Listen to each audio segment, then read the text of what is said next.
The tankiest cruiser at tier 7 has returned to the game. Honestly though, is this a cruiser? I would probably call it a battlecruiser or a supercruiser, I suppose. Feel free to leave your thoughts down below on what this monstrosity is. I love to see people mixing it up on what a battleship is and a supercruiser is and the definition of all of them. Some amazing premium ships though have been returning to the game. Siegfried is among them. If you're interested in bringing her to your port this update, see the comments down below for how. If you get Battleship Siegfried, there are several ways you could choose to set her up. I choose to focus on accuracy, concealment, and a little more damage output. Things to know about this ship. She has some chunky heels, as well as a beautiful sonar, and it leads me to always use fully packed over reload. It's just too valuable to have those consumables. The reload is going to hurt your soul a little bit though, because it's 25 seconds long, recently buffed down from 26.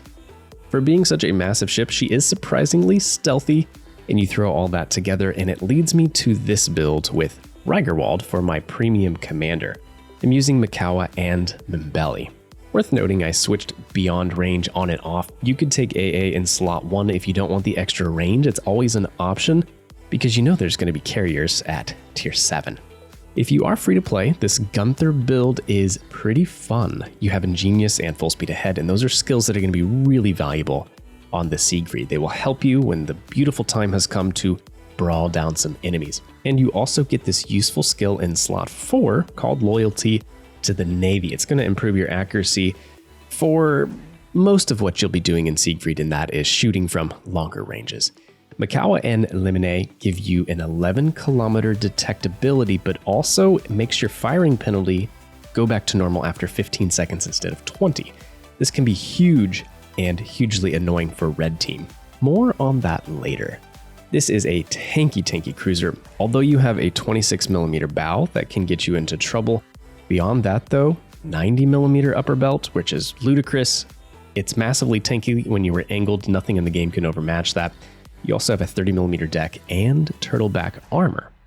Game number 1 here is going to develop pretty slowly, but we end the match with over 200,000 damage, so I promise you it will be worth your while. And game 2 on Trident is a good example of how to play Siegfried if you get a little smaller map, a little bit more of a brawling map. That's Abortus.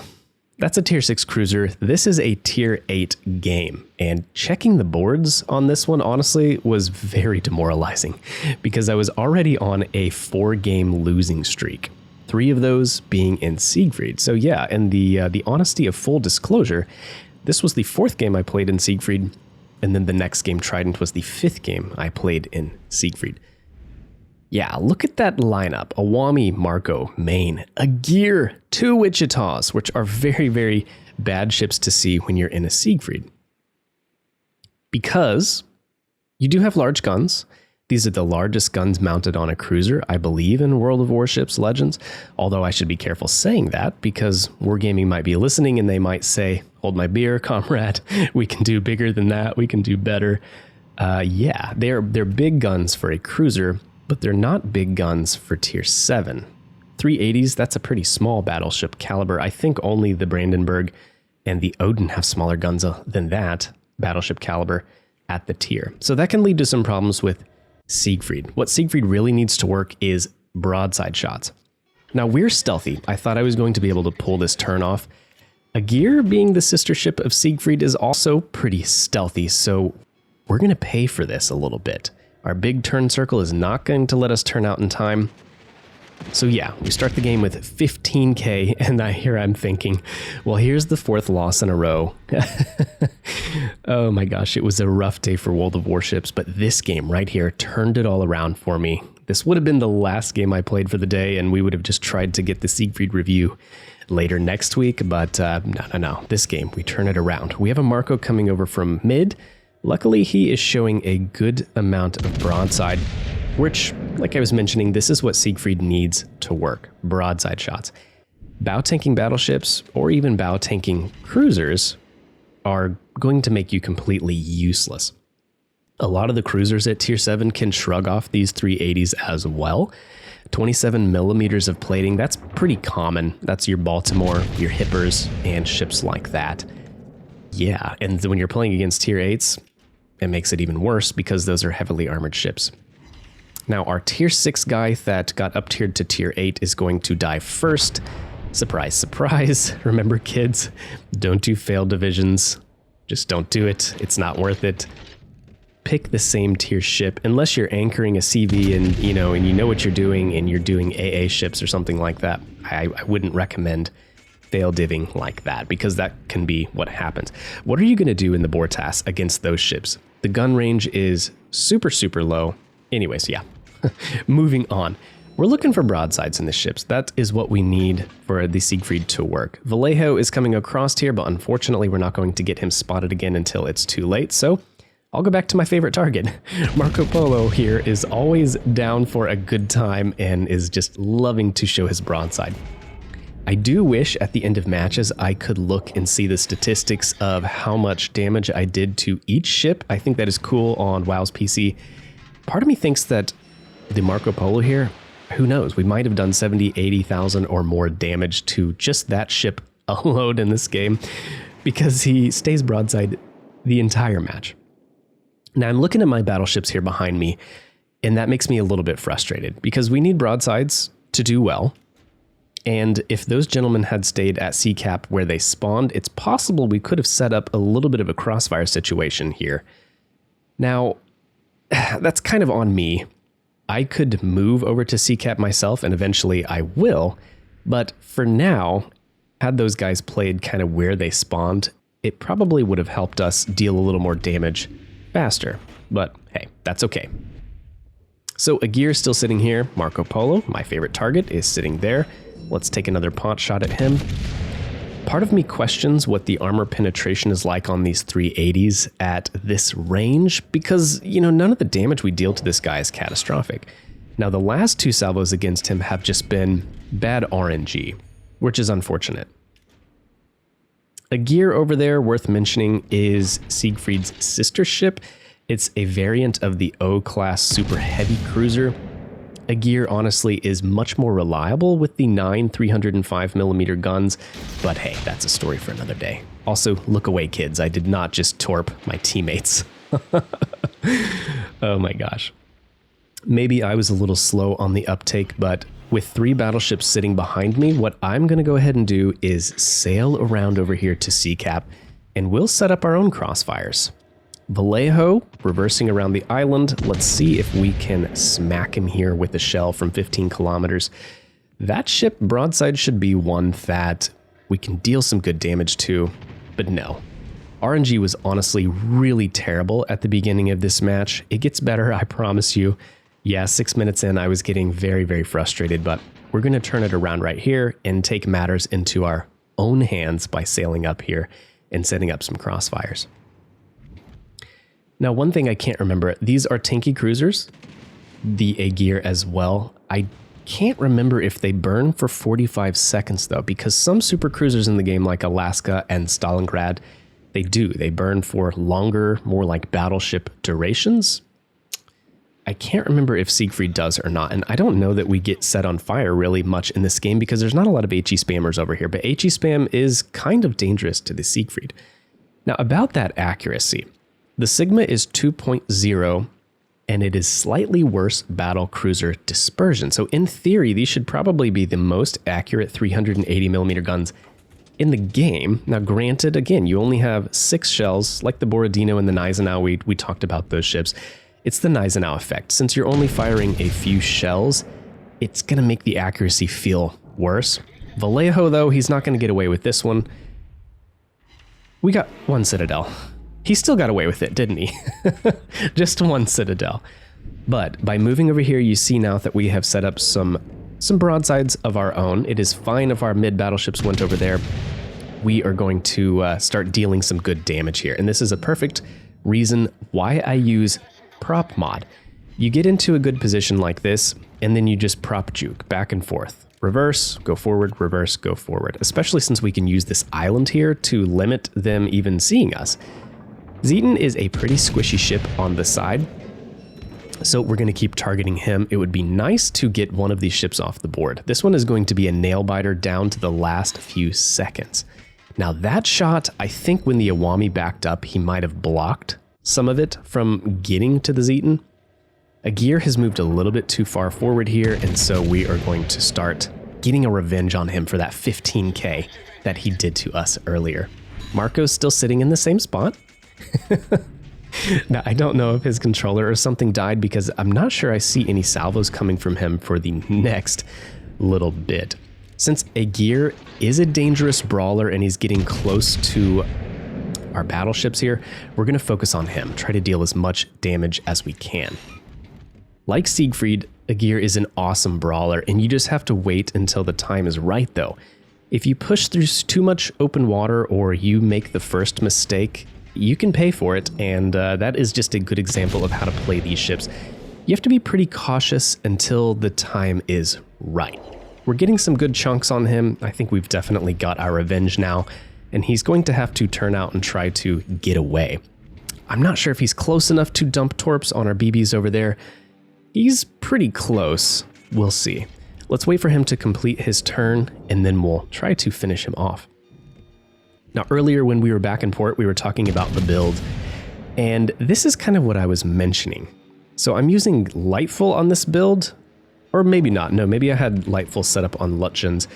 But the point of that being, like Lemonade, you could disappear more quickly after firing your guns because you have the firing penalty. If our concealment is 11 kilometers, every time we fire the guns, our firing penalty goes up to whatever our firing range is. So with such a good detectability, we could actually drop spot and go dark much, much faster. And that is why Lightful or Lemonade is good on this ship. So you have this great gun platform, you fire, and then every 15 seconds instead of 20, you disappear and the red team can't shoot back at you. It is infuriating to play against. Azuma's doing this, Siegfried's doing this. It is such a strong build to do. Now, for the moment, we've been watching these two Wichitas that spawned at D make their way across here, and the reason I'm waiting right here is I'm hoping the Wichitas are still going to keep sailing across and we can waylay one of them. It's a 27 mil cruiser. You know, it's honestly a massive thorn in the side of Siegfried, to be honest, because it's very agile, they can move around and make your AP completely worthless. We were hoping they were going to come broadside around here. Now, seeing that they're not, though, we need to start making our moves. A side, the battleships over there are in danger of dying, all of them, and then we're going to be in a world of hurt. So with that in mind, the Wichita's going back over there. Let's move up, focus the main. Maybe that'll help our teammates on D kind of close this gap here and win on that side. And then we'll head over and try to stop A flank from collapsing. Now, like mentioned, it's all about broadsides on this ship, and we'll prove it here with a pretty good salvo on the main to get him off the board. The reason the AP and the broadsides are so important is because the HE is almost completely useless. I'm not going to say useless, but it's bad. They only deal 44 damage per shell. Compare that to Azuma, another supercruiser here at tier 7, with smaller guns, 310s, yet her HE shells deal 700 more damage apiece. Vallejo gets lucky there and goes dark. Well, he's not going to be lucky forever. We'll just say that. The trade-off with German HE is you always get small alpha, but you get that awesome 1/4 pin. Now, really quickly, if you hear terms like this thrown around and you're like, I don't know what that means, here's a quick rundown. When a high explosive shell hits a target, there is always the chance it's going to set a fire, okay? But if the armor is too thick, the shell may just explode and not cause damage.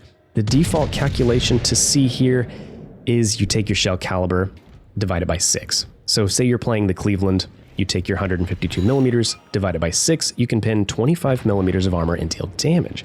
If it hits 26, it will explode and not cause damage. Now, German ships, for the most part, you get 1/4 pin, so you take that same calculation, divide by 4. So the Mines, for instance, has the same size guns as Cleveland, but can pin 38 millimeters of armor, and that is the trade-off. Okay, so this flank is collapsing. It is time for Siegfried to brawl. Iwami has torpedoes, but I think the torp angles aren't that great. We are actually going to turn into the right here because of the Marco Polo. We need to turn right. Awami already shot his torpedoes on the left side of his ship, so he's going to try and get them off on this side. And by turning in here, we make the Marco Polo useless. Torps off here. Let's get the guns on the Vallejo and see if we can set up a double strike. Now, one thing that caught me off guard, I forgot Awami's torp angles were as good as they were. Which is, that's terrible. I review all these ships and that is just terrible. Now, we get the dev strike on the Vallejo, we get the torp strike off on the Awami for the double strike. That is awesome. We cleaned up this flank just like that, leaving a broadside Marco Polo. It's just unfortunate that I forgot how good Awami's torp angles are. That's part of the game. When there are over 400 ships, it's hard to remember exactly what each ship does and, everything about them, and that can lead to mistakes like that. And that's why I'm a casual player. But still, we cleaned up the flank, and that is great. Now, I did ping the Nebraska to help me as I went around that corner, and I'm glad he stayed put and didn't rush around there with me. One, we didn't need it. We took care of both of those ships on our own. Two, he was shooting HE, so it wouldn't have done me any good at all.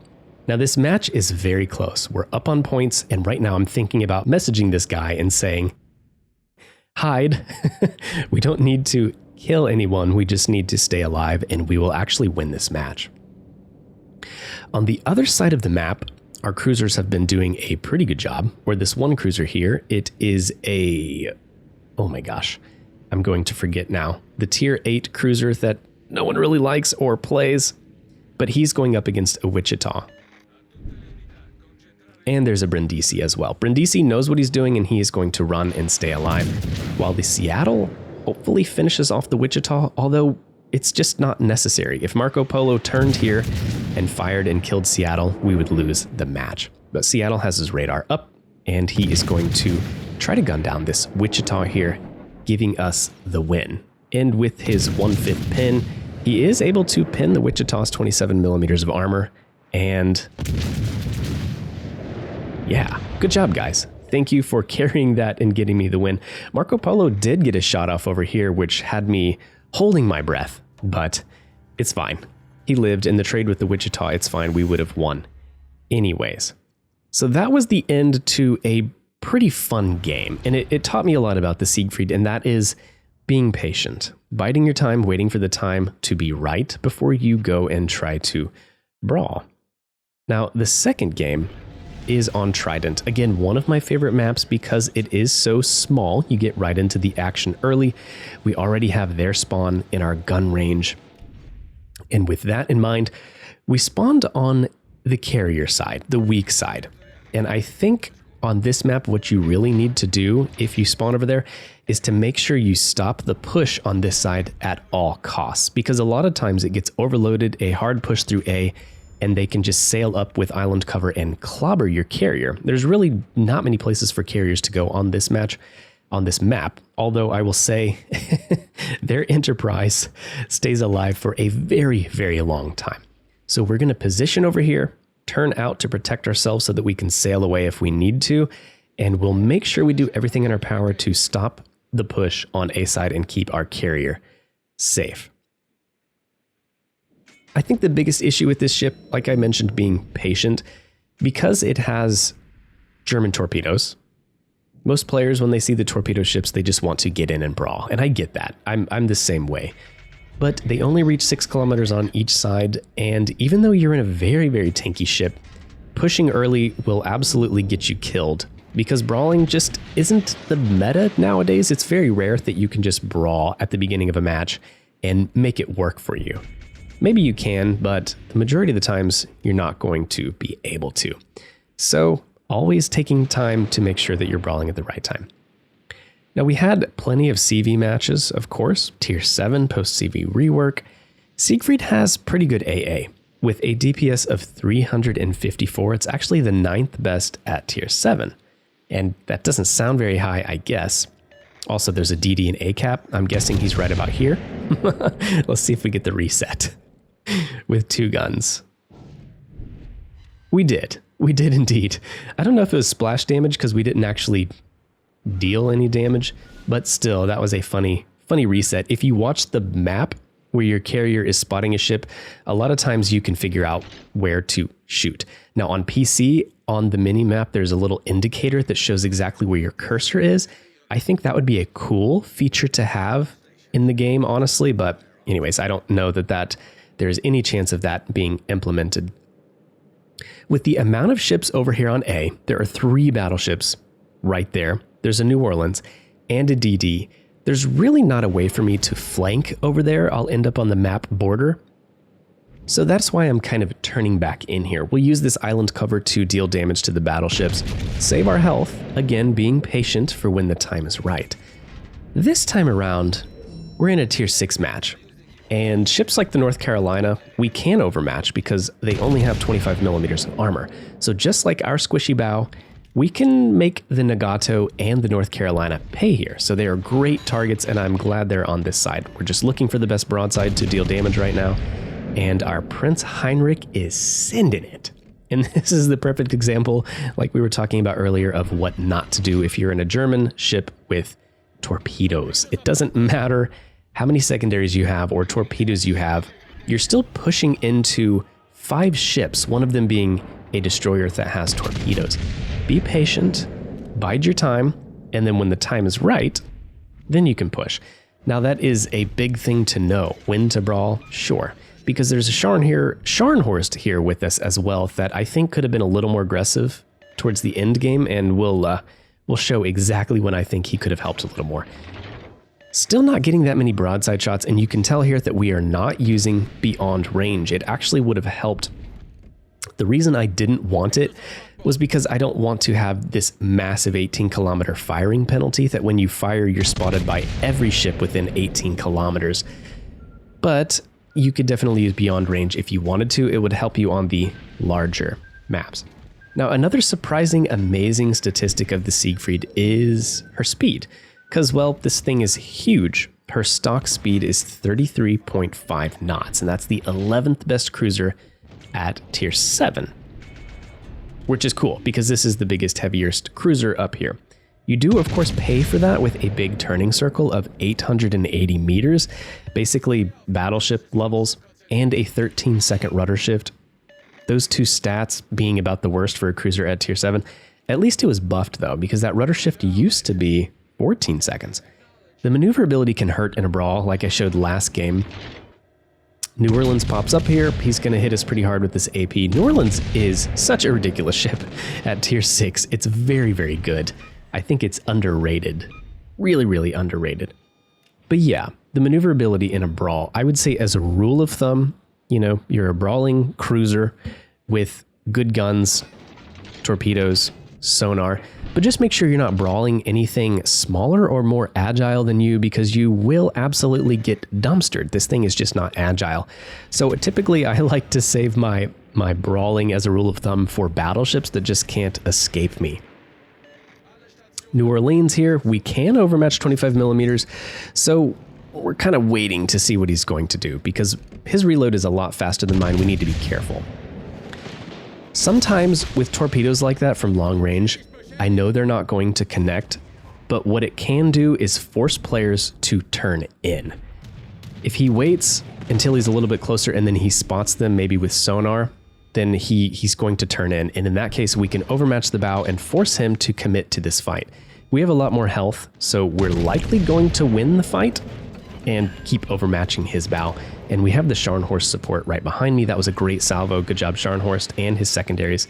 Let's stop here behind the island so Nagato cannot shoot us. We don't want to give our broadside up to him. And hopefully one more salvo we can punch right through New Orleans' bow. He took out a gun, which was great. Good job on him. But it's not going to be enough. Scharnhorst finishes him off. Good job, Shiny Horse. So now we can push around the island. I think the destroyer that was over here has kind of maneuvered off and gone somewhere else. So I think we can go ahead up here and block out the Nagato and the Roma here. There's the Summer CE, and the other DD that's left is a Pan-Asian destroyer, and I think he's actually over on Seaside, so this DD must be dead. The Roma and the Nagato, those are ships that we definitely don't fear in the Siegfried, and neither should the Scharnhorst, honestly. The Scharnhorst definitely could have came out and backed us up here, and it wouldn't have been an issue with my sonar running we'll be fine. Nagato's coming out to play though, so we'll be able to get our torpedoes off on him. And then I kind of mess up. For one, I should have stayed and went ahead and got this cap, but seeing that they were down 5 ships and being a YouTuber, I just wanted to turn this into a great brawl for a good gameplay and go ahead and kill the Roma too. Plus, you know, we're up 660 points to 200. Now the Gajimata pops up, and that's going to lead us to our mistake. We should have angled better because the Roma's guns can overmatch our bow, but I really wanted to get that shot off on the Gajimata. So let's kind of turn right a little bit, open up our angle so that maybe the next salvo from the Roma misses or bounces, and we'll get the torpedoes off just in case I'm going to die.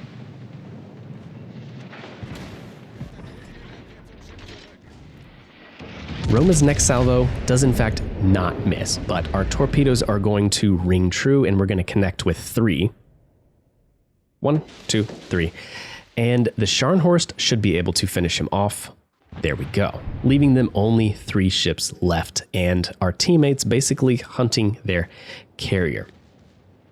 Now, the 3 games before these 2 games were awful, and they taught me a couple of valuable things. 1, don't overcommit too early like we've been talking about. Never chase a kiting cruiser because you're going to be basically useless against any kiting cruisers. And, you know, that's true of most in this game. You just don't want to chase kiting ships.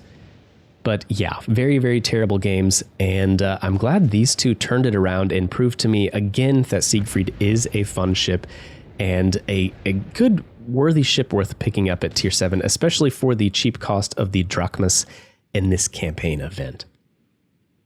The concealment is one thing I didn't talk about with Siegfried. It's actually pretty good. It's 1.3 kilometers better than the Azerlane Shapayev, which doesn't make a lot of sense to me. I've never really understood that in wargaming titles, how the concealment of larger ships can be better than the smaller ships.